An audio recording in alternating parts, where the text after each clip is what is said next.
माननीय मुख्यमंत्री जी, आदरणीय श्री शिवराज सिंह चौहान जी, माननीय किसान कल्याण एवं कृषि विकास मंत्री जी श्री गौरी शंकर बिसेन जी, बीज निगम के माननीय अध्यक्ष आदरणीय श्री हरणे जी, भारत सरकार के कृषि मंत्रालय से पधारे अपर सचिव श्री अविनाश श्रीवास्तव जी, इस राष्ट्रीय सम्मेलन में उपस्थित समस्त जाने माने कृषि वैज्ञानिक, कृषि विशेषज्ञ, वरिष्ठ अधिकारीगण, निजी एवं पब्लिक सेक्टर के बीज उत्पादक कंपनियों के प्रतिनिधि एवं उपस्थित किसान भाई, मेरे सहकर्मी अधिकारियों की ओर से मैं आप सबका हार्दिक स्वागत एवं अभिनंदन करता हूं।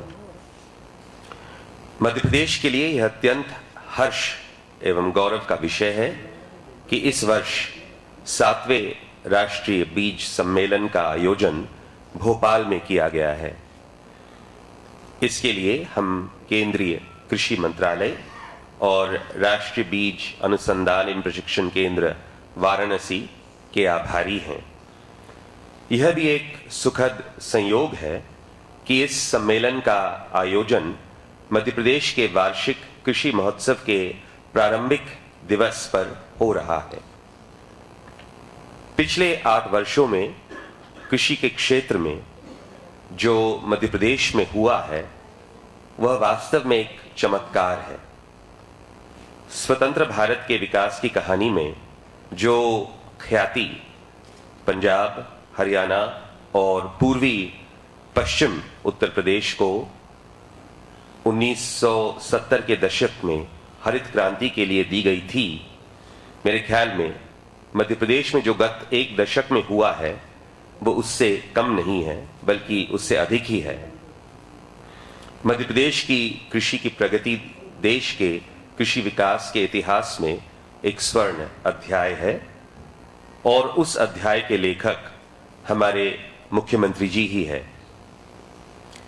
मध्य प्रदेश को लगातार 2 वर्षों से सर्वाधिक कृषि वृद्धि दर हासिल करने के फलस्वरूप राष्ट्रीय कृषि कर्मण अवार्ड प्राप्त हुआ है।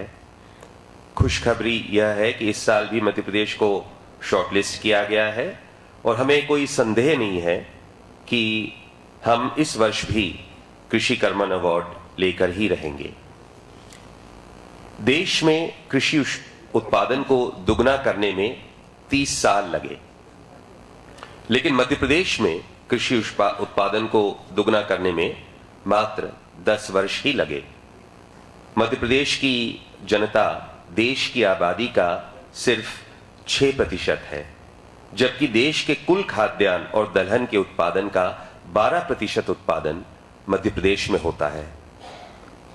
जब एक जमाने में हम खाली कटोरा लेकर घूमते थे पीडीएस और राशन व्यवस्था चलाने के लिए, अब हमारा प्रदेश खाद्यान्न का कटोरा बन गया है और हम अन्य प्रदेशों की आवश्यकताओं की पूर्ति करते हैं।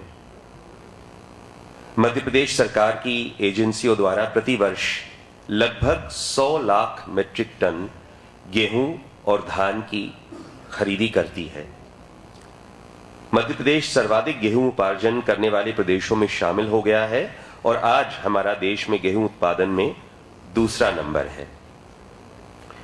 आगामी 30 वर्षों में हमारी जनसंख्या के अनुपात में देश को 500 मिलियन टन खाद्यान्न की आवश्यकता होगी। वर्तमान में हमारा कुल उत्पादन 275 मिलियन टन है लगभग। यह सर्वमान्य है कि अब कृषि के लिए क्षेत्रफल में विस्तार करने की संभावनाएं सीमित है। इसलिए उत्पादन को बढ़ाने के लिए उत्पादकता बढ़ाने की एकमात्र विकल्प ही है। हमें प्रोडक्टिविटी ही बढ़ानी होगी। इसके लिए तकनीकों को विकसित करना होगा, विज्ञान और प्रौद्योगिकी का उपयोग करना होगा, जिसमें उच्च गुणवत्ता का बीज, हाइब्रिड बीज, हाई यील्डिंग किस्में, डिजीज रेजिस्टेंट किस्मों के बीज की नितांत आवश्यकता होगी। अकेला मध्य प्रदेश पैदा करता है, जो मध्य प्रदेश के लिए गौरव की बात है। मैं आशा करता हूं कि हमारे माननीय मुख्यमंत्री जी एवं माननीय कृषि मंत्री जी के प्रेरणादायी मार्गदर्शन में मध्य प्रदेश कृषि उत्पादन के क्षेत्र में और विशेषकर प्रमाणित बीज उत्पादन में सफलता के उच्चतम आयाम स्थापित करता रहेगा। धन्यवाद। जय हिंद।